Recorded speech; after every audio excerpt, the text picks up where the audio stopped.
So to introduce myself, my name's Jared. The lean game that I designed is for a service environment because it's an insurance company. And the insurance company's name will remain confidential, as well as I changed a few of the percentages just for the sake of my colleague of not exposing private information. Let me go ahead and get started. And let me describe the scenario. So there's a big change in the pay structure. So all the numbers that I'm gonna say right now are the previous pay structure. So just pay attention, please. This individual, one of my colleagues, his name is Grant, has a $3 million book of business, and his agency, his insurance agency, writes around 400,000 new items for the year. So, what happened with their pay structure before, which is they made around 10% on new business and 10% on renewals. So his renewals basically are his book of business. So he had a $3 million book of business. That means he made around he made exactly $300,000 off that because of the 10%. And then on the other hand, of his new policy or his new business, he made 40,000 because he had a 400,000 and times 10% is 40,000. And so the average retention rate is 84%. So that means in El Paso it's around 84%. So he told me he made around 280, 290, which is, we're just gonna keep it even for the sake of keeping the numbers like exact. So I'm gonna say he made around $340,000 for that year. And each employee is expected to write around 15 new items every month. He's a manager of this company. So he told me that the head honchos or corporate decided to change the pay structure because people were focusing too much on the retention rate instead of getting out there and getting new business, like getting new people to come. So basically, the change was that the new pay structure, you would make 20% on new business, but only 9% on renewals. So that's basically your retention rate and everything like that. And now for the sake, as I previously stated, I'm just going to keep the retention rate kind of like it's going to be there. I want you guys to know they make the retention rate in El Paso is 84%, but I'm not going to be using it very much at all. So then now on his renewals, if he had a $3 million book of business, he only makes $270,000 off it. But now in new business, say he wrote those same $400,000 new item or 400,000 new items, he makes $80,000 off that now. So before he made $340K, so $340,000 a year. Now he's gonna make $350,000 a year, which isn't a big jump necessarily, but he told me that it could benefit him and it could hurt him because he really didn't focus on he didn't really focus on getting new business. He was so focused on his renewals because that's where he made most of his money because he had a $3 million book of business.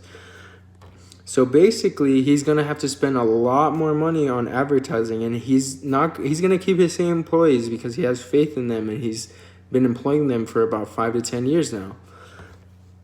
So basically, he told me his new goal, and this is important because the goal in the lean game is consistent toward what I'm going to implement and the strategies that I told him that he might consider implementing. So his goal is to write 800,000 new items, so new business. So that means he would make around $160,000 off that. And then his already $3 million book of business, he wants him there. You can only make 9% off it now. So he's gonna make $430,000 net on his for this year. That's his expected. But he told me that previously he didn't really spend a lot of money on leads. He only spent around $1,000 on leads a month. And now, because of this, he's going to increase the amount of leads by $2,000 each month. So that means he's going to spend $3,000 on leads a month. So he previously only spent around $12,000 on leads for the year. Now he's going to spend $36,000 a year. So that means that it's kind of going to offset. Like, it's not going to really matter that corporate made this change. They thought it was going to motivate them to make, like, write new policies. And it's going to. They're going to have to if they want to make money. But they're going to be spending a lot more money. They're going to increase overhead by a wide margin.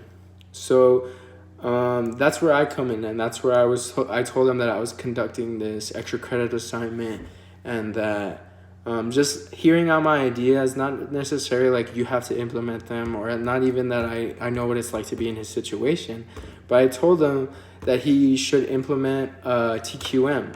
So I told him that in order for his employees to optimally perform, he needs to encourage them that the service numbers, that what the goal that he implemented, that 800,000 new items, is plausible, and they have to remain committed to the agency's goals.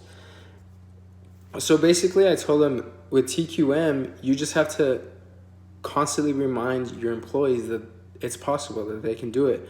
And I told them something that we've been learning in management is that he can implement a new bonus system, because he had a previous bonus system. So basically, if you wrote more than 15 new items, you would make, I think it was like 10%.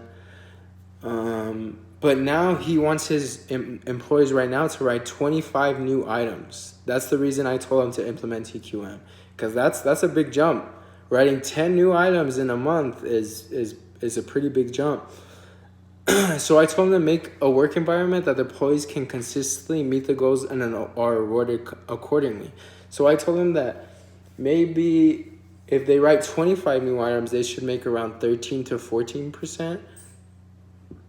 And it depends on the items that they write, because for an auto, they only make around $525. So that means they make around $105 if they sign a new auto. But for a home, they make around $340, because the average home policy is around $1,700.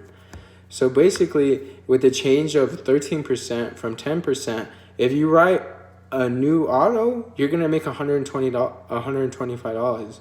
But the biggest change is if you write a new home, you make almost $400. So that's a big jump. Like, that's a $60 jump. So basically, I also told him that he might consider value stream mapping, because he told me that in this particular agency, it's a rather small agency, the time it takes to implement a new policy is 6 days. So the lead time is 6 days. So that's processing time. So, however, what he did tell me, that's a consistent value, like 6 days. Like that doesn't change. But what he did tell me is that what can be improved in this manner is that the policies are faxed to the HR department of the company, of like the huge company, and for processing. And that's the reason it takes 6 days, because they have to shift and use. And I told them about something that I've been learning about, is the ERP system. So basically, he could create an ERP system that is sent to, say, the chain for El Paso. So El Paso is here. So he could create a system where the El Paso policies are automatically within the same day faxed and processed, which will be beneficial to him. And another thing I told him is layout strategies. So he needs to tell his employees that, first of all, they need to focus more on writing new business. They need to focus on leads. They need to understand that they're going to make more money off leads than they are retaining a customer. So that means you have to evaluate your management philosophy, saying like, we understand that retention is important, that we need to keep our customers happy, but we also need to persuade and by the word of mouth, maybe from other places, that our business is the best, our insurance business is the best, and we need to gather new customers. And lastly, I told them that the biggest problem they're gonna have, in terms of like the entire organization or his office, is the scheduling, because you went from working 8-hour days, writing 15 new items, which isn't hard, it's not, but they would only work Monday through Friday. Now, if they're working the same time and you just expect them to write 25, so 10 new items, that's just not going to happen.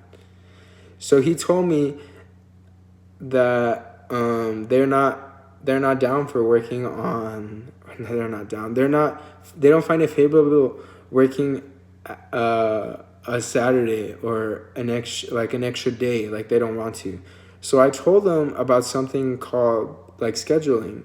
Like basically he should enlarge the days, so make them 10-hour days, so that means that they work 10 more hours that entire week. So that accounts for almost another day. Or they could implement just an hour and 30 minutes extra. So instead of working from 8 to 5, just work from 8 to 6:30, so they can get that day. And that's everything that I told him to implement. He told me that he would take it into consideration. He did tell me that he was going to use the scheduling. And that's all I have for you. Thank you.